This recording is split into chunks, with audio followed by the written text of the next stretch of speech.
Today's luncheon is sponsored by Baker Boyer Bank, and their sponsorship includes an opportunity to speak to our group about their bank. And representing Baker Boyer Bank today is President and Chief Investment Officer Mark Kajita. Mark, if you could join me, please. Welcome. What a wonderful event this is for Baker Boyer to put on. When asked to give a short speech, and I was told 3 minutes, as you host to a luncheon, looking out onto an audience like this who's waiting patiently to watch this wonderful video, hear something from the mayors, I often think of one thing, and that's actually a home-delivered pizza. And the reason why is I liken the short speech to a pizza box. No matter how savory the pizza is inside, this video you're going to watch, you still have to get through the box to get at it, and that's me. So in a lot of ways, I think this analogy is really appropriate because the box provides a valuable service. It supports the pizza, keeps it warm and fresh, and in the end protects it until it gets to you in the comfort of your home. Like that box, Baker Boyer has supported the communities and businesses we have served for over 145 years, being the oldest independently owned bank in the state of Washington and in the Pacific Northwest.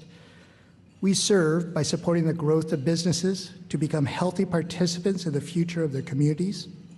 We serve by providing expert investment advice to our clients who have $1.2 billion managed by us locally, but through our international investment managers.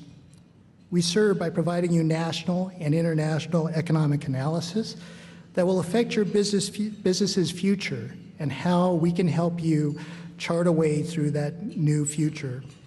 We serve by helping clients think of transition plans and how it would affect their families and their wealth. We also serve by providing trust services to our clients to fulfill their wishes in the future. In short, we serve by helping our clients clarify, design, and implement their legacy for the assets that they are stewards of currently.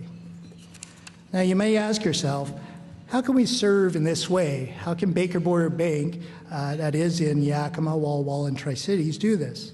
And I would say we understand the unique challenges that business people and leaders face. Put another way, we understand entrepreneurs. Put another way, we understand entrepreneurs and we understand leaders. Our 145 years of local business experience and successful transition of leadership to both family and non-family owners and leaders gives us insight into how to successfully run a business for the betterment of a community and of your family. Our need to look at both your short-term goals and long-term wishes is what has made us very, very successful, rising to number 14 community bank in the entire United States, and that's out of thousands of community banks. This is because we see you not as a client, but as a part of the family. Finally, we have 175 professionals in fields as wide as private banking, retail banking, business lending, law, accounting, investments, and trust services. And each one of them feel that their job is to help you succeed in fulfilling the legacy you want to leave behind. In conclusion, if this sounds like a partner you want on your side, come to our business center on Edison Street. Kick the tires and see if we are a good partner for you. I promise you one thing, we will make it our priority to make you successful. Thank you. Thank you, Mark, and I apologize for the confusion on the agenda. Thanks a lot to Baker Boyer Bank. We have an entire table full of our friends at Baker Boyer Bank. We really appreciate you sponsoring our luncheon today as well. Before we get started with our program, we do have a couple of awards to give out. We're excited to share our Member of the Month as well as announcing this year's Hughesman Award recipient. So we'll start with Member of the Month. This year, our outstanding Member of the Month is Abadan, and the Awards and Recognition Committee selected Abadan based on their commitment to the Regional Chamber through 26 years of membership and support through various sponsorships, event participation, and contribution to the Regional Chamber's Small Business Incentive Program. Throughout Abadan's 6-decade history, they've maintained a significant presence in the communities they serve. Among their many projects and donations, they've raised over $33,000 during the year of 2012 and 2013 to benefit regional food banks and health centers. So accepting the award on behalf of Abadan is Tyler Best, their president and general manager. Tyler? So much, and congratulations for that. Our next award is something we're really excited to share with you today to celebrate and recognize volunteerism and community involvement among young adults throughout Benton and Franklin counties. The Regional Chamber was asked to facilitate an annual award named after past Tri-City Americans hockey player Adam Huseman. The recipient of this award will receive a $1,000 scholarship graciously provided by the Young Foundation, which is Kennewick Mayor Steve Young's foundation. And unfortunately, Mayor Young couldn't be with us today to present the award himself. But this is the second year that the Young Foundation has offered this scholarship to an exceptional youth from our community. And since the scholarship's inception, the Regional Chamber has received 66 nominations, and each year the Chamber and the Young Foundation were so impressed with the outstanding youth in our community, ranging from ages 16 to 21. So this year's chosen candidate has completed over 350 hours of community service during 2013. Many of these hours have been in the sector dedicated to hunger advocacy. Some of her projects include coordinating her soccer team in a food collection effort to help the Richland Food Bank and hosting and organizing a banquet where she raised awareness of hunger in our local community and collected $735 to donate to local charities. Among her accolades, she was named NBC Right Now's Best and Brightest, Most Outstanding Female Junior at Richland High, AP Scholar with Distinction, and she is also a varsity letter holder for soccer. So please join me in recognizing the 2014 Huseman Award recipient, 18-year-old Samantha Beck.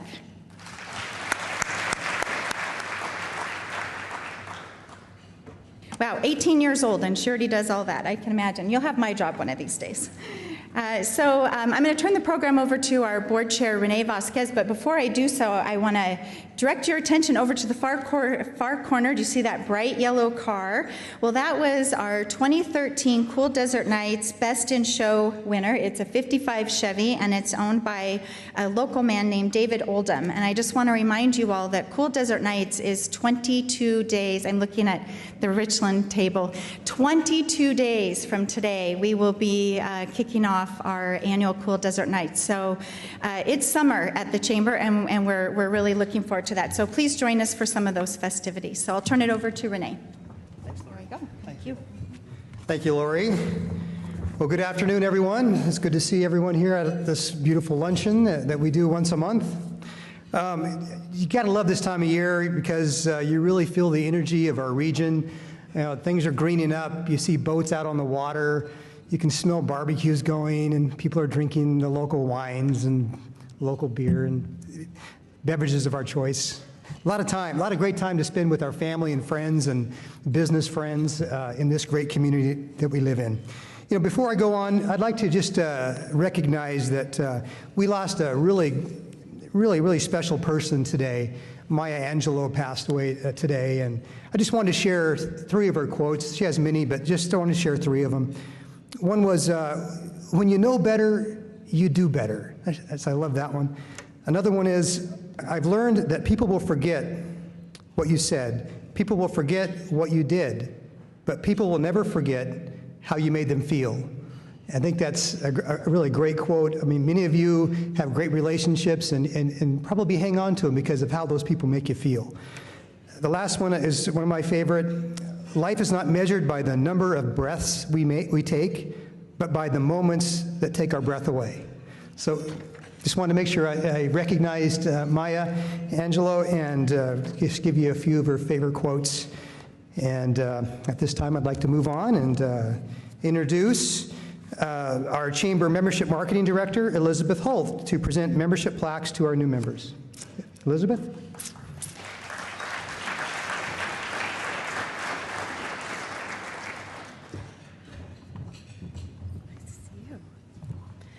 Hi there. We're excited to announce some of the Chamber's newest members who are able to join us today. As I call your name, please come forward and accept your plaque from Renee, and we'll gather for a group photo. I want to mention also that all these businesses are owner-operated, so we know they work really hard. First of all, we have Eric Roach with U.S. World Class Taekwondo Tri-Cities. We have Janice Baginski with Janice Baginski, Photography. And we have Nigel Jordan with Columbia River Rentals. Please join me in welcoming these new members to the Regional Chamber.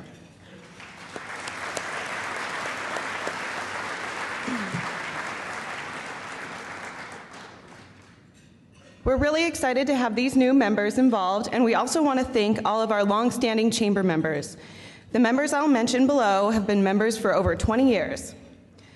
We have Payne West Insurance, Life Care Center of Richland, Benton Franklin Workforce Development Council, Mulvihill Hill Insurance, Perfection Pittsburgh Paint, Group Health Cooperative, Tri-City Herald, Clearwater Dental, Winwood of Columbia Edgewater, Hall Engineering Associates, Town Square Media, Express Employment, Fast Signs, The Comfort Inn of Kennewick, Catering to You, Final Touch Upholstery, The Personal Touch, National Maintenance Contractors, the City of Kennewick, Key Bank, Bennett Reynolds, Budget Print Center, Haberling Financial Group, Ray Poland & Sons, McDonald's, Ben Franklin Transit, Pacific Recycling, Highland Health Food, Agrium, Feral Gas, and Tri-Cities Cancer Center. Thank you to our long-standing members. Let's give them a round of applause. Thanks. Thank you, Elizabeth, and welcome all of our new members. Thank you very much. Well, the cities of Kennewick, Pasco, Richland, and West Richland have worked together to create a video presentation that highlights the distinctive and unique features of each of the 4 cities, while showcasing how the municipalities maintain a regional focus. Following the video, each mayor will spend a few minutes providing brief highlights on their individual cities. With that, let's begin our presentation.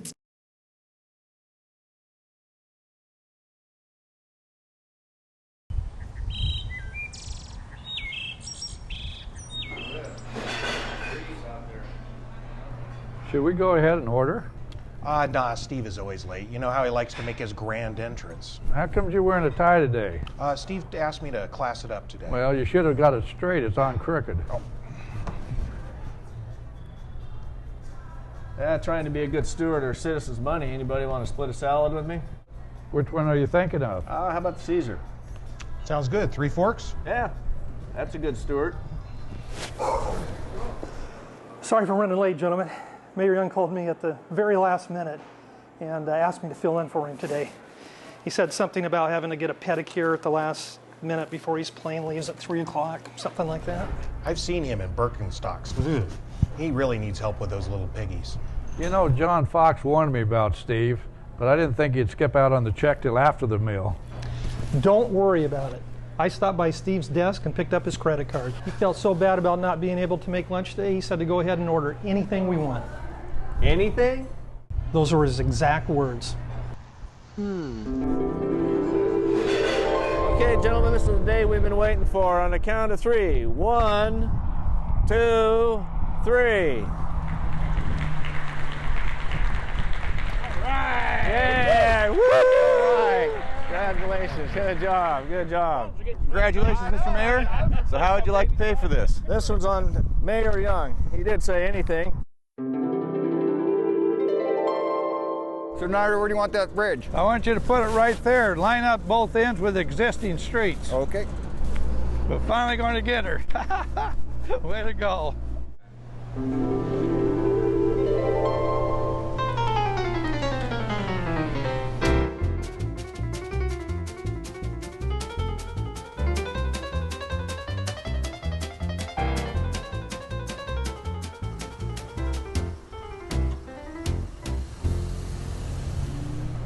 Hello, gentlemen. Can I take your order? Yeah, I'd like to have the old 96er and 2 lobster tails. Sounds good. How about for you? I'll have the same. Thank you. How about Same for me. Okay.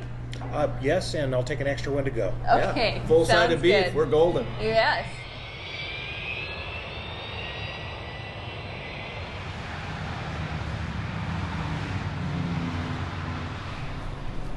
Hello, welcome to the Seattle Marriott. Checking in? I am. All right. Last name? Young. Steve Young. All right. Can I see the credit card you'd like to use to pay for the room? Sure.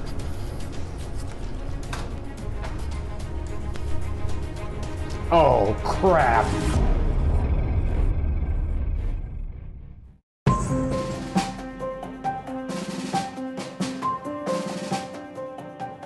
Welcome to the Tri-Cities, a gem of discovery with 4 distinct and unique cities: Richland, Pasco, Kennewick, and West Richland.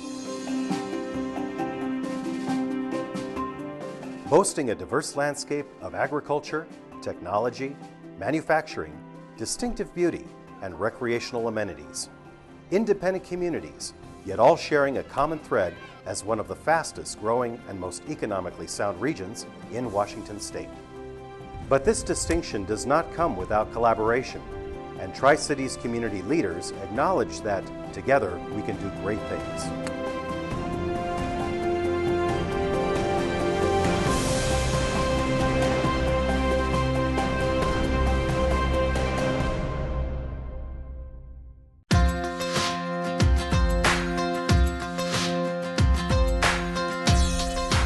There are certain public amenities for which, by their very scope, are beyond the capacity of one city to accomplish on its own. These facilities require a regional approach. After several years of discussion and study by the cities, the Tri-Cities Regional Public Facilities District was formed in 2010. While the first project proposed by the district, a regional aquatic center, received only 45% approval by district voters in August of 2013, the 3 city councils, city public facility districts, and the regional PFD have not abandoned its mission to look for needs that will cover the entire 3-city area. In retrospect, however, the Tri-Cities Regional Public Facilities District was able to accomplish something that had never been done before, and that was having the voters of all 3 cities vote on a single project in one election, a small but worthwhile step for a growing community. Animal control is another quality of life issue that crosses city boundaries. The Tri-Cities Animal Control Authority was formed in 1998 by Kennewick, Pasco, and Richland as a means to facilitate more uniformity in animal regulations and enforcement. Currently, the ACA is seeking a new location for the shelter operations, as it has outgrown the old facility due to the increase in population in the region. The city of West Richland is also addressing its animal control issues. In March of 2014, over 100 citizens attended a meeting to discuss animal control services in West Richland. With this input, the city will be moving forward on its options.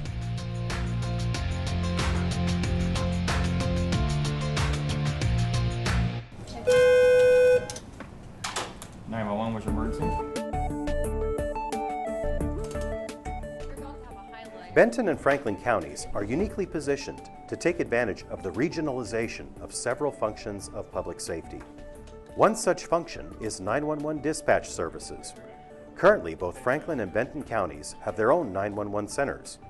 With the tremendous amount of cell phone usage in the area, it is not uncommon for 911 calls to be sent to the wrong 911 center and thus create a delay that can be critical.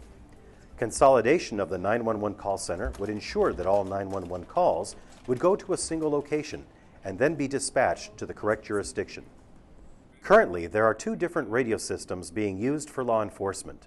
In Benton County, the police agencies operate on an 800 megahertz digital system, while Franklin County operates on a VHF system.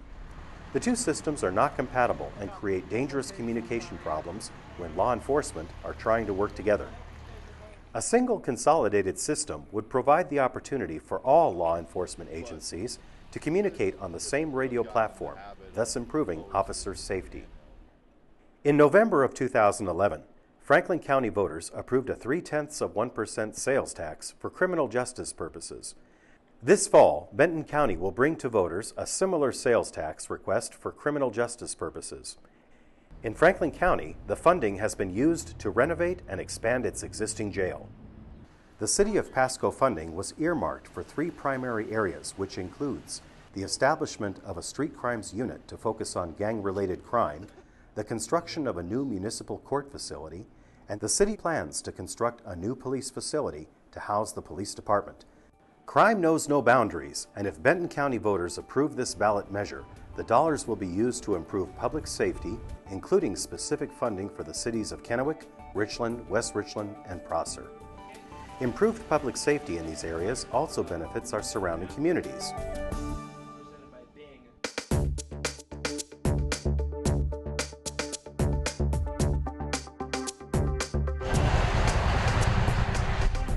The Southridge area in Kennewick is one of the gateways to the Tri-Cities and continues to provide tremendous economic development opportunities. Priorities for the city of Kennewick include the final Steptoe Street phase, which will complete the connection from Hildebrand Boulevard to Five Corners. This completion creates a connection from SR 240 to Highway 395 and a transportation loop that opens up new economic development opportunities. The city is also working with the state on full access to Ridgeline Drive off Highway 395. Currently, traffic cannot make a left turn off of Ridgeline onto Highway 395, and this full access is needed to attract large development and continue the growth momentum in Southridge. Richland continues to seek funding partnerships for construction of its highest priority transportation project, the Dupertale Bridge. The project's key benefits include congestion relief, economic development and job creation, safety, utility services sustainability, and improved emergency response. The project has direct benefits to the state highway system. However, the state has not authorized available local financing tools to adequately fund the project. The City of Richland is committed to working with its state and local partners to fully fund this vital transportation corridor. Pasco's Lewis Street Overpass project, which replaces a 1937 railroad underpass on a former state highway, is a major council priority that is simply beyond the financial capacity of local taxpayers. With prior aid from the state, the city has completed right-of-way acquisition and design of this new structure, making the project shovel-ready. Pasco will continue to seek funding allocations from the state and federal governments to make this essential replacement project a reality. The Red Mountain Project is critical to the economic growth of Benton City, West Richland, and the surrounding areas. The project will improve access to the Red Mountain area by improving the existing interchange at Benton City and provide direct interstate access to the city of West Richland, which is the only incorporated city between Seattle and Tri-Cities that does not have direct access now. In addition to resolving existing traffic congestion, the project provides access to an additional 1,400 acres of the Red Mountain American Viticultural AVA. This translates to more family wage jobs, access to the existing Red Mountain Center Industrial Park, and reduction in response time for emergency responders to this area.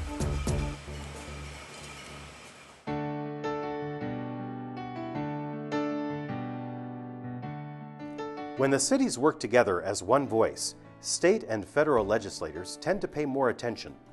Given the difficulty of the state in balancing its budget, the first to feel the blunt are always the local governments.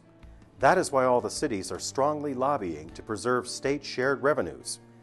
Tax dollars, such as the local portion of liquor excise tax, sales tax mitigation, and other state shared revenues, are quick to be diverted away from cities during a state budget crisis.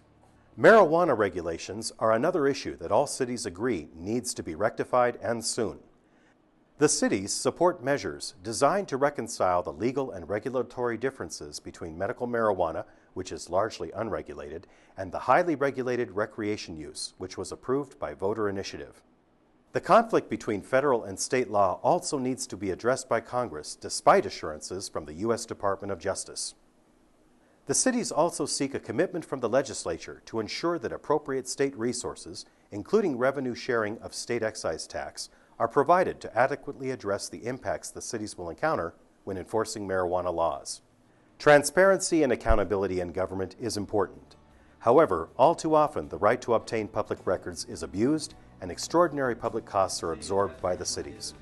The cities are advocating for necessary reform to public request legislation that provides cost reimbursement, increased protection of sensitive identifying information to deter identity theft, mandatory meet and confer meetings, and other reforms.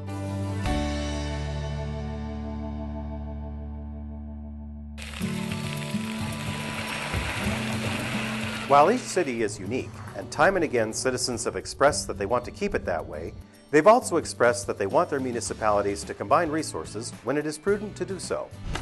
This collaborative approach sends a strong and cohesive message on the projects, plans, and policies that impact our daily lives and have leveraged jointly to tap state and federal grants. By maintaining a regional focus and working in close partnership, the cities have been able to complete many important projects with a minimal burden on local taxpayers. Richland, Pasco, Kennewick, and West Richland. We have a lot of challenges ahead and a long way to go, but your city governments are committed to finding prudent and cost-effective means to deliver services and make the Tri-Cities the premier place in Washington state to live, work, play, stay, and visit.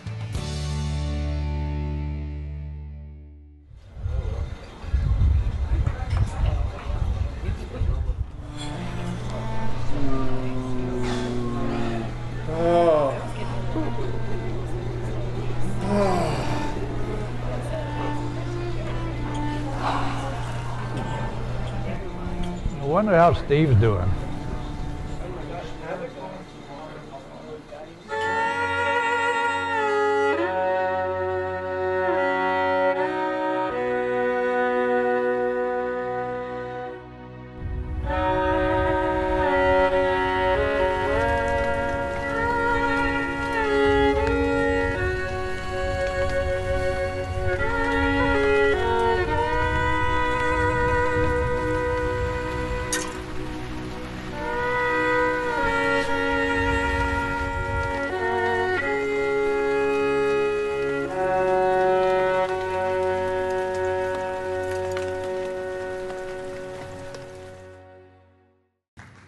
Boy, it sure seems like we picked on Steve in that video.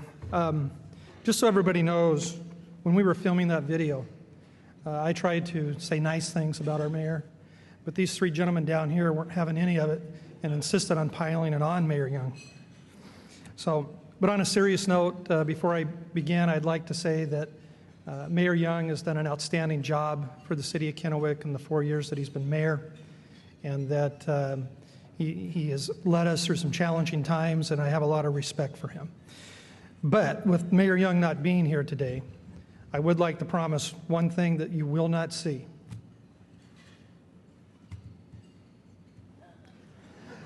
Okay, that's from a video 2 years ago, and Mayor Young really has too much fun doing these videos. So we won't be seeing anybody dressed like that today, so I just wanted to share that with you. I do respect Steve, though.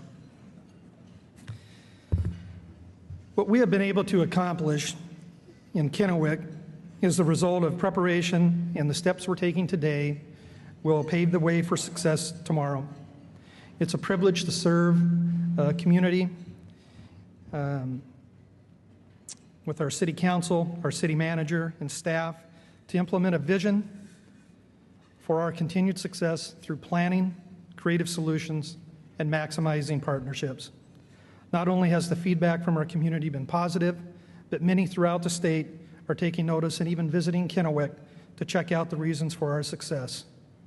What our community and visitors find is that success is not limited to one geographic area, not one project, or one approach. Our success is the direct result of focusing on our strategic priority areas, which are community safety, economic development, infrastructure and growth, quality of life, and responsible government. Each area is the building block for growing a community that continues to provide a great place to live and new opportunities. Our opportunity centers, which include Southridge, the Entertainment District, Bridge to Bridge, historic downtown, Columbia Park, and the urban growth area, provide focus for our top opportunity for growth. One of the major areas that embodies all aspects of our continued success in planning is what is taking place out in our Southridge area. Implementing the local revitalization financing has resulted in nearly $57 million in new assessed value and up to $6 million in sales tax, and has created 94 full-time jobs. The city of Kennewick receives $500,000 a year from the state in return for increases in sales and property tax revenue. These dollars have supported infrastructure improvements that have continued to spur economic development in this area.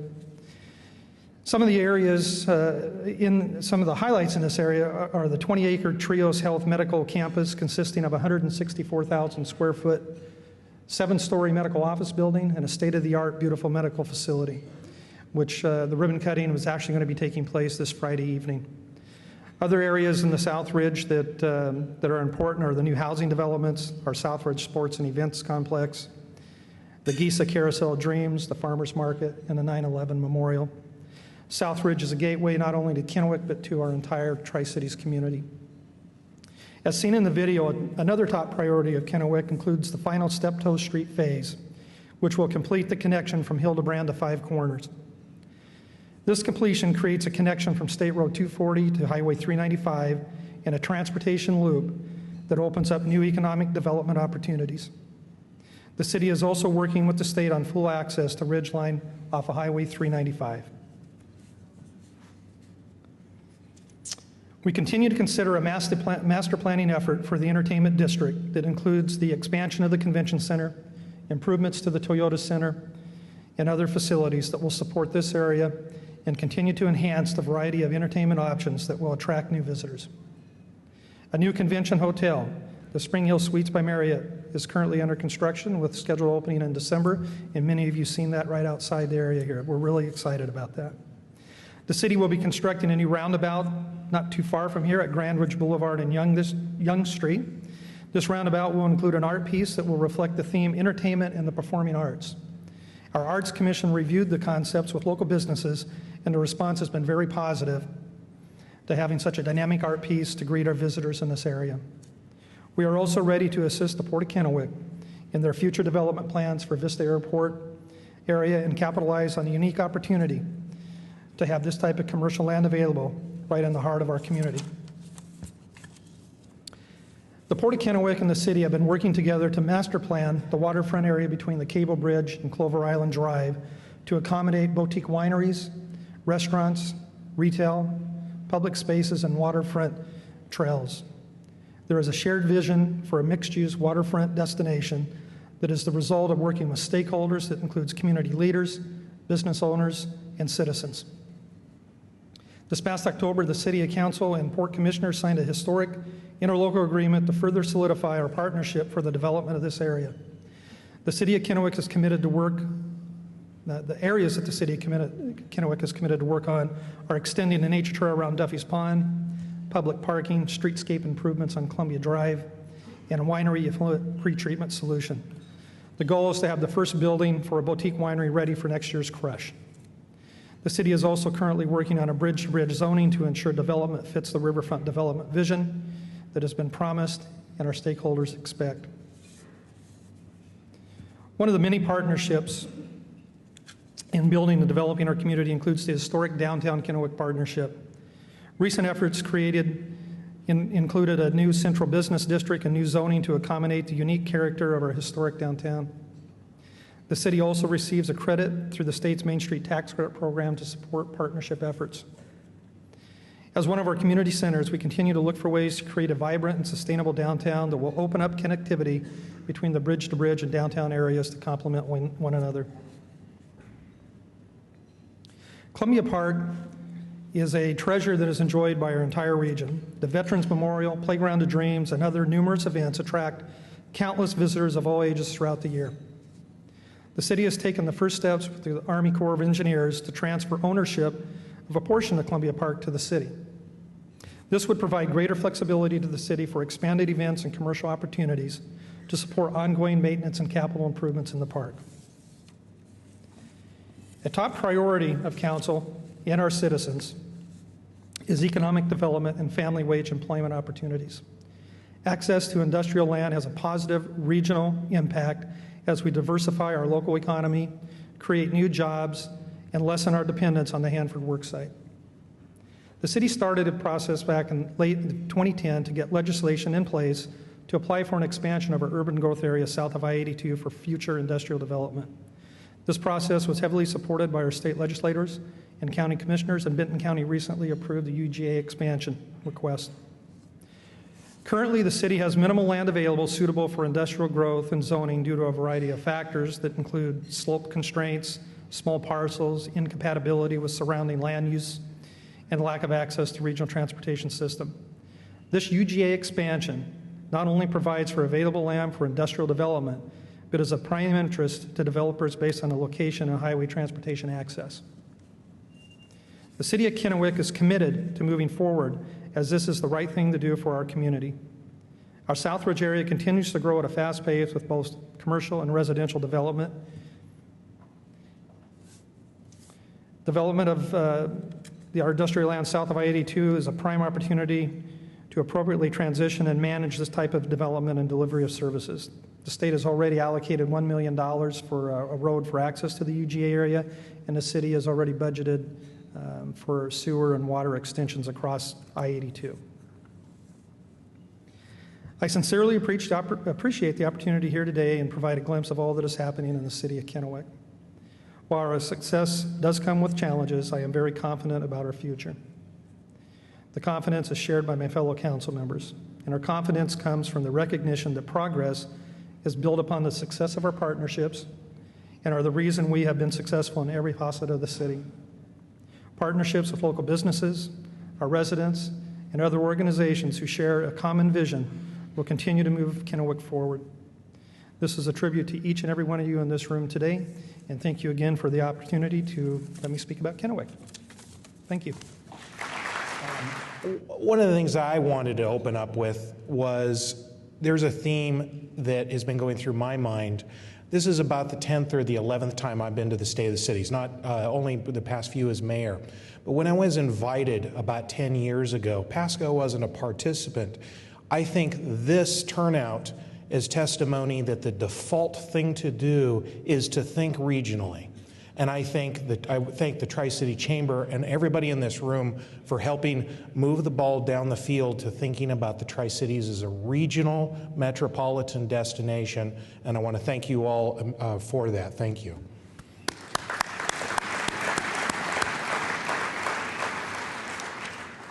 With that, we certainly have flavor from each of our cities, and I wanted to detail just a few slides of what Pasco's been up to and is going to be up to for at least the next couple of years. One of the things that stands out is that Pasco has produced a significant increase in city's assessed valuation, but also that at the same time that volume per capita is still a significant challenge for the city of Pasco. This translates into things like funding for schools and all of those sorts of things. So Pasco has and continues a unique challenge. But we also do that by a variety of means and make sure that this year in particular, we just had our retreat, and industrial development is going to be our top focus for the next several years at least. We want to provide timely installation of infrastructure. If you build it, they will come, the theory being, for utilities, transportation, and planning as sport industrial investment. Wasn't too long ago. If you drive up to Spokane, you go by the Pasco Processing Center. We've sold our last piece of property for that. That is something that has worked very well and value-added jobs to the community, and we need to do more of that. Another thing that Pasco is going to be working on and is very important is continued improvement of the downtown area. How many people have been to Farmers Market in the past couple of years? Almost everybody. That truly is a regional asset, and Pasco wants to keep working not only on that concept, but improving that. A couple of things that we're going to be working on are transportation related. Certainly you saw in the video about the Lewis Street overpass. That is an incredibly important connection between two halves of a geographic city.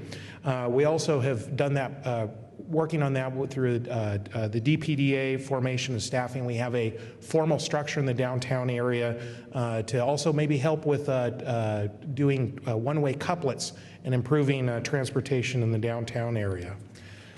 And we also don't shy away from our challenges. I think everybody who's been out to Road 68 knows that it is an issue and will remain an issue without spending a significant amount of money to improve channelization, signage, and that sort of thing.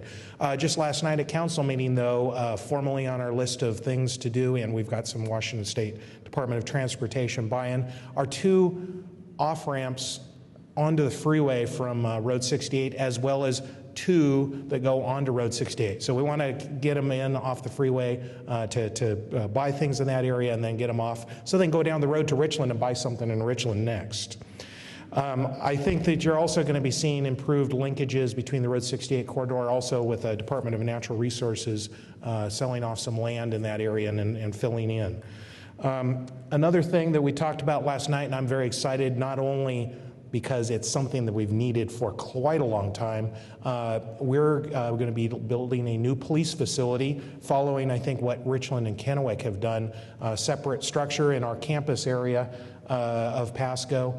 We also are employing a local architect, Mr. Thornhill, to and some of his partners to work on that. And I think you will find that this is the third leg of where Franklin County voters said, we want to spend extra money on police and those services. So we've done a crimes unit. We've got a municipal court space that's about to open up. This third leg will be about an $8 million facility, and construction will begin in spring of 2015. So look forward to the new cop shop. Finally, I want to kind of close on a thing that gets back to the regional idea. Currently, Pasco is the administrative agency for the Tri-Cities Animal Control Shelter. That partnership, forged in 1998, as mentioned in the video, was I think, a delicate and contentious issue for our community, but it was very important to think regionally. That's something that we're going to have to care and feed and continue. And I've invited, Pasco and, Kennewick and Richland, and West Richland's going to come tomorrow and take a tour of that facility and see that this 50-year-old facility is aging, increasing maintenance costs, and it's easy to forget when it's off, when you're not administering it. But I think that's going to be one of those things that are important for us to keep going forward on a regional perspective. As I mentioned before, too, that regionalization, there are so many different things. You're seeing a sample of these things today, but it is a golden age for our community to think about doing things that are in the next development phase, the next growth spurt that we have. We want to default to those things that usually are best for the greater community. I guess I'm saying in a way that what's good for Pasco is usually good for the Tri-Cities. What's good for the Tri-Cities is usually good for Pasco. And with that, thank you very much. Thank you.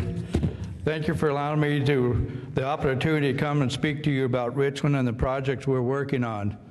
In February of this year, the mayors, the four of us were having lunch with a local organization. I can't mention the organization name, but let's just say it was made up of a bunch of future leaders of the area. And they made a comment that last year's at the State of the Cities program, they never remembered a thing that any of us mayors mentioned. All they remembered was the video. So I thought, what an opportunity. So I went and wrote my own talking points for this program. And I took and shared them with Trish Heron, Richland's community manager. And Trish looked at them and looked at me and said, "What are you thinking?" She tore them up and gave me these to talk about. So we'll start out with a budget. Our 2013 and 2014 budgets were at a hold-the-line level, meaning that we don't have any extra fund to allow for a huge fluctuation from one year to another. Our 2014 budget was only 2.2% higher than 2013 and did not include any additional property tax. To keep costs down, we have not increased our staffing levels. In fact, we've actually decreased our FTA, full-time employees, count by 1.5 last year. Richland has established a process for evaluating every vacant position instead of automatically filling it. By doing this, we make sure that we are operating at the leanest staff level while still maintaining a high quality of work. Our budget process starts early, so within the next month, we will begin discussing the 2015 budget. This process involves a very detailed process to ensure that our city is using our tax dollars well and stretching the funds for the maximum that we can. The 10 projects that we have in 2014 are the following. We have fire station, what we could call Fire Station 74, Our main project is getting the fourth station built in the Queensgate, Dupertile area. This station will allow us to better serve our South Richland residents and businesses. It is important to note that the location of this station was strategic from a regional response approach, as Matt was saying that we're working on. Also, the station will be a valuable asset to our residents and business off 240 once the Dupertile Bridge is completed. As a city, we recognize and value our waterfront. We have begun a visioning process for what we want for our remaining development opportunities along our waterfront. The metric was discussed in the previous video. The city is working with other municipalities and justifications on this project. The marijuana regulations. We currently have a moratorium which is giving us more time to make sure the process we establish is as close to right as we can get it. The Dupertile Bridge project, we're continuing to look for funding sources for the bridge. In the meantime, staff is working on the other phases of the project that will eventually tie the bridge into our downtown core area. Stevens Drive extension and Dupertile improvements they tie into the Dupertile Bridge project. Badger and Dallas Road electrical substation. Richland Engineer Services is preparing for the expected growth that will occur in South Richland for decades to come. Facilities Deferred Maintenance Program. This program outlines necessary maintenance needs for our existing facilities. We need to make sure we are taking care of our facilities to minimize future costs for replacement of key equipment or full facility replacement. Many of our buildings are old and we are troubleshooting ways to stretch the life of many of our outdated facilities. John Day Plaza. Our John Day Plaza has become our town square and hosts to a variety of events and programs throughout the year. Matter of fact, one starting tomorrow. The planned improvements will open this area up for more activities that will appeal to a broad group of residents and visitors. Part of growing as a city is growing our services. We're in the process of acquiring property in preparation and growth of our water treatment plant. And record management. This is an internal project that will help us manage the large amount of records requests that we create, records that we are created on a regular basis. And finally, we want to mention that the REACH is scheduled to be open around July 4th of this year. We're glad that that's on track finally. These presentations that you provide for us is a wonderful tool to get information out about what we as a city are working on. Thank you very much. Thank you. I hope everybody got their business card in the jar outside, because I was just informed that the grand prize for this afternoon is that yellow car over there in the corner. I'd like to thank the Tri-City Regional Chamber of Commerce for hosting this event today, and the sponsors, Baker Boyer Bank and Derma Health Dermatology.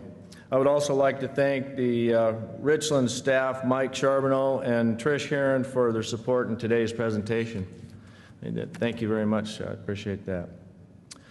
Well, we've got a lot of different things going on in West Richland. I'm just going to touch base on a few of them. The city of West Richland has historically been considered a rural bedroom community. As we have grown, we have become a thriving city with quality neighborhoods. Our vision statement says, West Richland is a growing city where family valued and community responsiveness are important.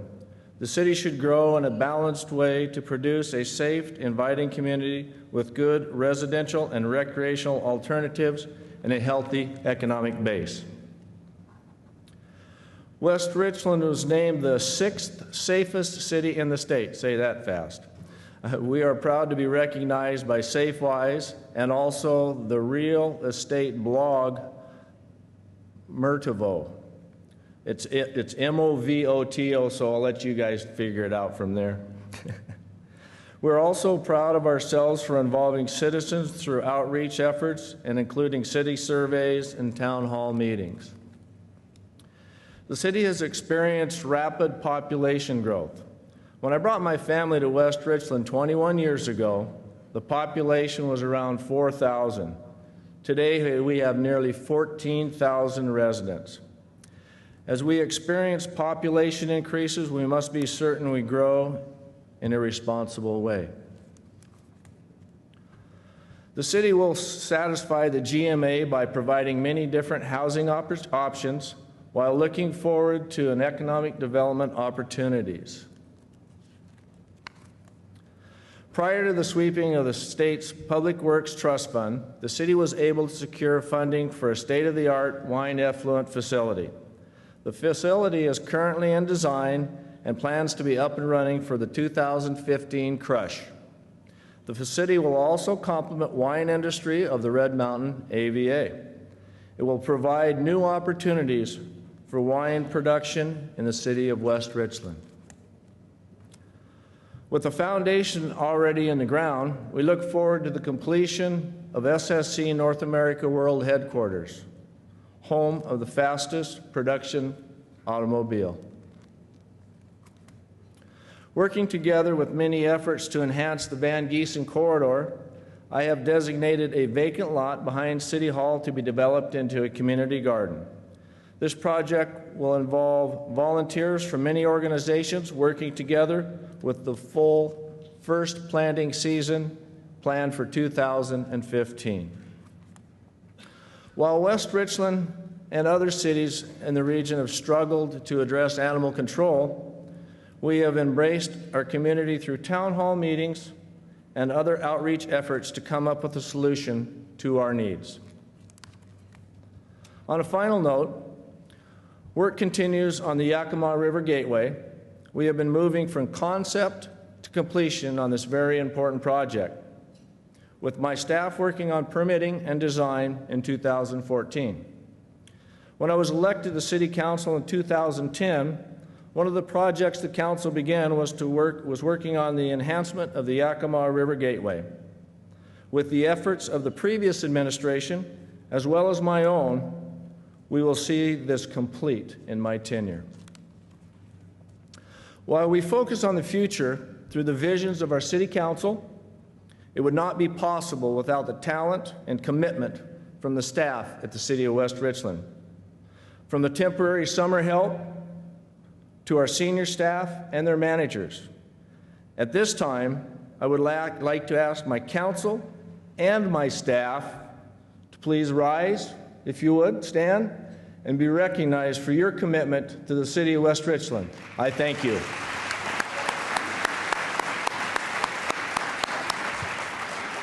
Now, if we can draw for that car, I can drive on out of here.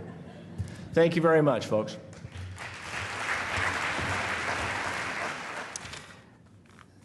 Now let's have Lisa Nelson, our event director, join me to give away some of our door prizes before we wrap this up. Lisa? Here's my...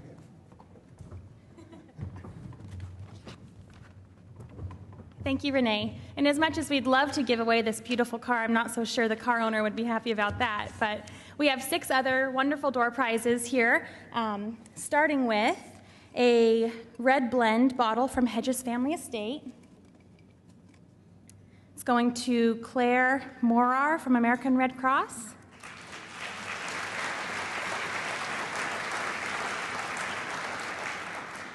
And then our second door prize, another bottle from Hedges Family Estate, going to Michelle Chun from the Tri-Cities Visitor and Convention Bureau. And then a third bottle of wine, the Chardonnay, going to Craig Griffiths from State Farm.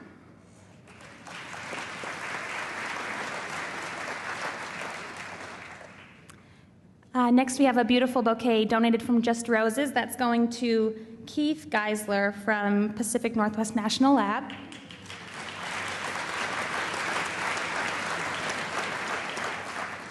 And lastly, If you were up front and picked up a magazine from our networking partner, DermaHealth DermaCare, in those magazines they've hidden 2 business cards, and you might be a lucky winner. And if you have that business card, you can redeem that for a free silk peel microdermabrasion. So check those magazines, and that's everything. Back to Renee. Thank you, Lisa. Okay, great. So wrapping this up, once again, I'd like to thank Baker Boyer Bank, Mark Gidget, thank you very much for sponsoring today's luncheon. The Three Rivers Convention Center for hosting us today. You did a fabulous job. The cities of Kennewick, Pasco, Richland, and West Richland for your participation in today's program. Thank you very much. Charter Communications, the City of Pasco, PSC TV, and Richland City View for filming and rebroadcasting this program. And of course, all of you for attending today's luncheon. But before we adjourn, I would like to remind you of our Business Development University happening next week at the Tri-City Business and Visitor Center. This month's topic is Building High Trust Relationships. Pick up a flyer at the registration desk on your way out. You don't want to miss that. Also, the Chamber's 2 big summer events we have that are fast approaching, which we have Cool Desert Nights. If you haven't seen it, there's a beautiful car right over here that was last year's Best of Show, and I believe that's the poster car that you'll see on the flyer. It's a beautiful car if you haven't seen it. So Cool Desert Nights takes place June 19th through the 22nd in Richland, and the River of Fire Festival takes place on July 4th at Columbia Park. Thank you all for attending our membership meeting this afternoon, and remember, it's good business to do business with Tri-City Regional Chamber members. Everyone have a great day, and thank you for attending.